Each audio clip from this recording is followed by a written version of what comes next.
Good morning, good afternoon, good evening, and a warm welcome to this talk on resilience through collaboration. My name is Mary Haigh, and I'm the Chief Information Security Officer at BAE Systems, and it's a pleasure to be here talking about collaboration at CyberUK 21. It does feel somewhat ironic talking about collaboration virtually, and I have no doubt that this session would have been enhanced through questions, answers, and engagement with yourselves and the audience. The global pandemic has certainly taught us all the importance of being resilient as individuals, as teams, as businesses, and as a nation.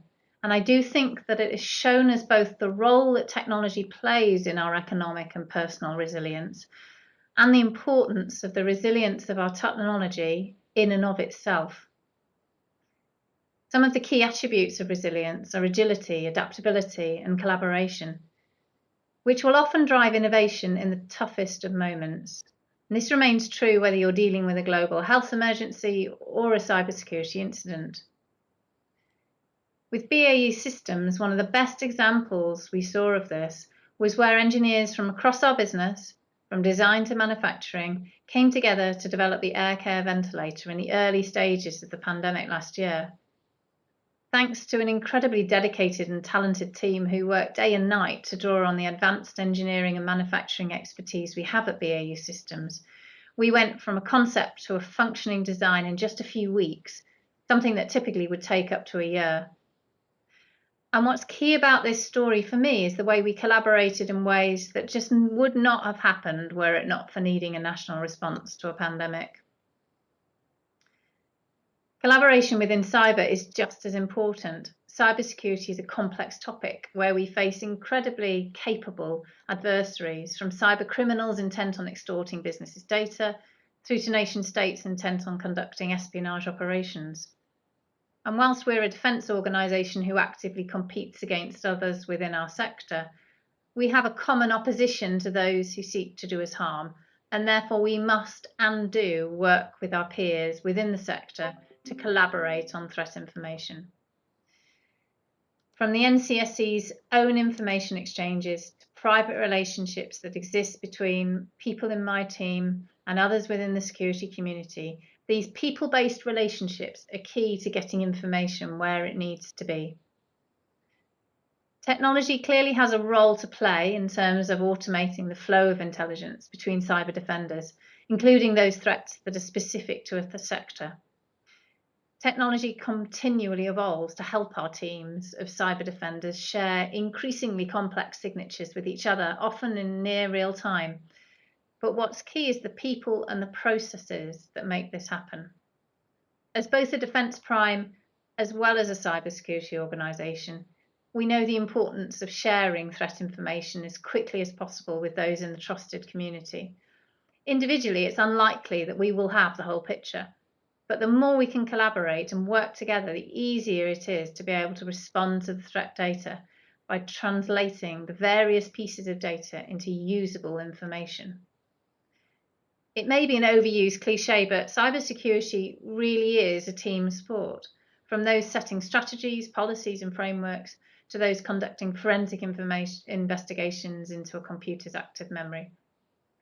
And a CISO's role is all about setting priorities and leading an organization's approach to security. This is only possible with a really good picture of risk. And when we talk risk in cybersecurity, we're really talking about marrying up the latest threat picture with the business impact. And the latest threat picture comes from detailed, highly technical activities such as reverse engineering forensically recovered malware samples to less technical activities like geopolitics, and both are equally important. Seeing the links between two seemingly unconnected pieces of information is a hard challenge, but is key to building true resilience in an organisation. Technology may be an enabler here, but diversity and breadth of skills is vital. Through a diverse and inclusive culture, we're able to consider angles that otherwise would just not have been possible. Whilst logic has a role to play in computer security, in reality, we are at the receiving end of individual thoughts, attackers' thoughts, ideas, and processes which need lateral thinking. We can use logic to set rules to protect us from the attacks of today and yesterday, but if we do what we've always done, then we won't be protected against the threats of tomorrow. And this applies to the entire cybersecurity ecosystem, to those working as directly as cyber defenders, to those working in commercial and procurement functions. Diversity in cyber has a number of different aspects. We have to do more to encourage a range of skill sets into cyber and shout about diversity where we have it. My direct team is made up of a physicist, an engineer, a geopolitics graduate, an ex-classical musician, a computer scientist, and an ex-West End performer, Iggle Piggle no less. I don't want or need all pure security computer coders.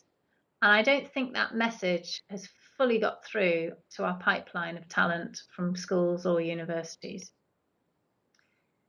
We have to consider gender diversity in cybersecurity. I'm still often the only woman in meetings, and one of the privileges of my role is being able to influence more change here. In December last year, we set up the RISE mentoring scheme for women in cyber to help get more women into senior positions in cyber. And it now has well over 100 women enrolled, with mentees and mentors across DSTL, Microsoft, Thales, PGI, ISE, a forever growing list. We've just added roles on MOD. In not having just BAE on the scheme, we have a double whammy effect of helping to build relationships across government and industry at all levels. And that's so important for collaboration, as well as growing more women into senior roles. We need to keep plugging away at this. There's no easy fixes. Cultural diversity is, of course, vital too, and one of the other important considerations on resilience is that of international collaboration. When looking through the lens of a multinational organisation with a complex and global IT estate, we have partnerships with a range of service providers, a range of government agencies, and need to follow a range of global standards to meet various contracts. As a security organisation, we also have a role to play in shaping the definition of cyber norms across the Western world. And that's why it was such a pleasure to chair a debate on the subject with cybersecurity leaders across the Five Eyes community, who, by the way, were all women. We talked on a number of subjects which are right at the heart of resilience, from overcoming challenges to making the most of opportunities. And what was clear was that we in the UK can't tackle the challenge of cyber as a nation alone. So at all levels, cyber resilience has to be achieved through purposeful and like-minded relationships. As a global defence prime, we understand the importance, complexities and opportunities that a global supply chain provides. Unfortunately, in cybersecurity terms, you're only as strong as your weakest link. And that's why we're focused on building a really collaborative approach to working with our supply chain. Any attack on an organisation within our supply chain is an attack on us. And when an incident occurs, there can't be a blame and shame, finger-pointing culture. Collaboration in resolving the incident and identifying lessons learned is a far more productive way to improving all of our postures. This team ethos, for me, is what resilience through collaboration is all about. Standards, of course, are important when it comes to ensuring that our ecosystem of suppliers are good cybersecurity citizens within the team. And NCSC guidance such as Cyber Essentials is a really useful tool in providing actionable direction for those organisations who may not have the levels of capabilities or funding that we as defence primes do. Relationships evolve and mature over time, and the same is true of our relationship with the NCSC, where we share not only threat information, but we also collaborate on techniques, capabilities and processes that we each have. And we are a proud pilot user of the NCSC's early warning active cyber defence capability, which is being discussed on another talk within this stream. Early warning is another great example of resilience through collaboration as we build on information that we've shared with each other, from the NCSC sharing a tip-off with us to us then enriching that data back to build a more comprehensive picture. This not only helps us and the NCSC, but will also help others within the sector or indeed the broader UK. And as a partner of NCSC, we know that ACD capabilities are being built, are emerging, And that's why we're so excited to be in discussions about both the future offerings as well as those which are used to support UK government organisations. And we very much look forward to continuing to evolve our partnership with the NCSC and how together we can improve the cybersecurity of the UK. So far, I've talked about the importance of people collaborating and sharing information as freely and quickly as possible. But resilience isn't just about people, it's about people's relationship with technology. Get that marriage right, and we elevate humans to operating where they perform best. As human beings, we have our limitations, and given the millions of cybersecurity events we see each day, we rely on a breadth and depth in capabilities to deliver organisation resilience. Capabilities such as BAE Systems applied intelligence, threat intelligence, coupled with monitoring technology and the early warning from the NCSC, they're all vital to ensuring that we have the latest and most up-to-date intelligence at our fingertips. Technologies such as MISP enable near real-time deployment of indicators of compromise, ensuring that our monitoring systems are adapted every day so that we'll continually remain resilient to the latest threats. Technology too has its limitations, and indicators are very often the product of analyst efforts in finding new compromises. So again, we see how important the collaboration is. Collaboration between our own analysts, the threat intelligence they consume, and how this knowledge iterates over time to build a bigger picture that in turn turns into further intelligence that can be fed back into the machine, into the technology. Thus, the technological capabilities are important to improve how an organisation can increase its resilience. But it's how an organisation couples its people with its technology which really matters. It's an often overused phrase to say that people are an organisation's greatest asset. But it really is true when it comes to resilience. We are naturally creative and are problem solvers as people. We don't need to be programmed to know when something doesn't look right or spot when someone else has made a mistake in the development of an exploit. Again, diversity is really important here. Not everyone thinks in the same way, and no one individual can solve these problems on their own. We have 86,000 people across our organisation, and it's true to say that those people are very much a part of our defence in depth philosophy. The importance of having a strong cybersecurity culture cannot be underestimated. From people noticing a phishing attempt to making sure their systems are patched, to those in the Security Operations Centre who ensure that the latest intelligence is applied in the context of the threats we see. Ensuring that we avoid single vendor lock-ins is important so that we're not overly reliant on one single piece of technology.